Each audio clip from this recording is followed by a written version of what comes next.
Brilliance Audio presents Absolution by Ellen J. Green, performed by Angela Daw. The water was warm, lapping against her shoulders as she struggled for balance on the shifting sand.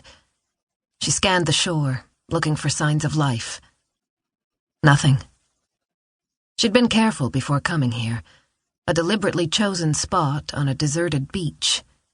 It had taken weeks of planning, finding this place.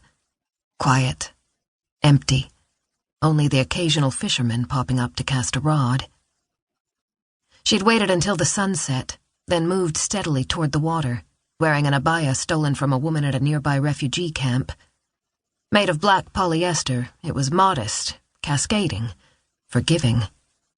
And with the cloth draped just right, she was sure no one had seen the skeletal remains she'd dragged behind her to the water's edge.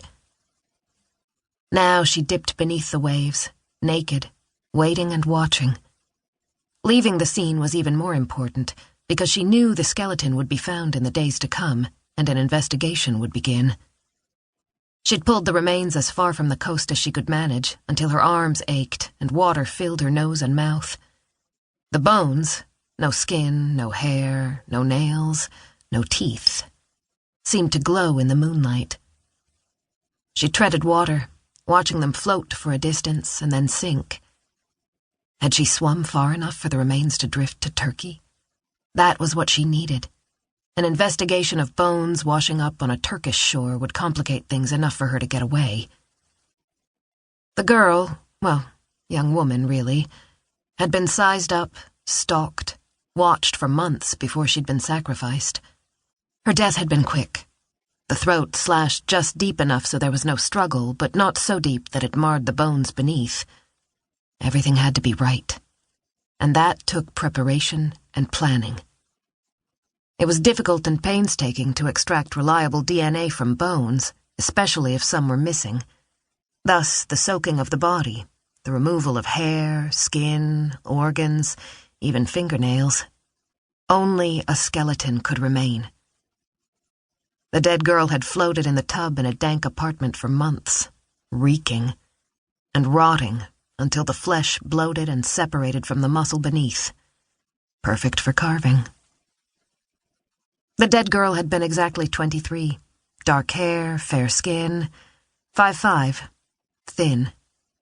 Their similarities were remarkable. Same height, same weight, same healed broken thigh bone. That had been fortunate. After searching for the perfect victim for months, she'd stumbled upon this simple Greek girl in the market. Ava had heard her chattering that her thigh bone always hurt when it was going to rain because she'd broken it in a fall when she was 12.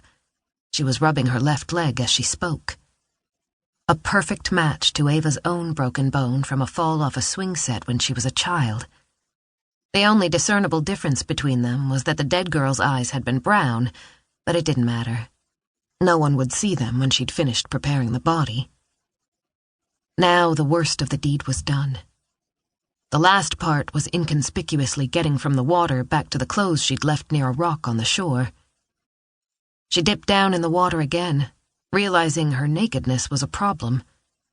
She gauged the distance from the edge of the water to the rock to be about 50 feet.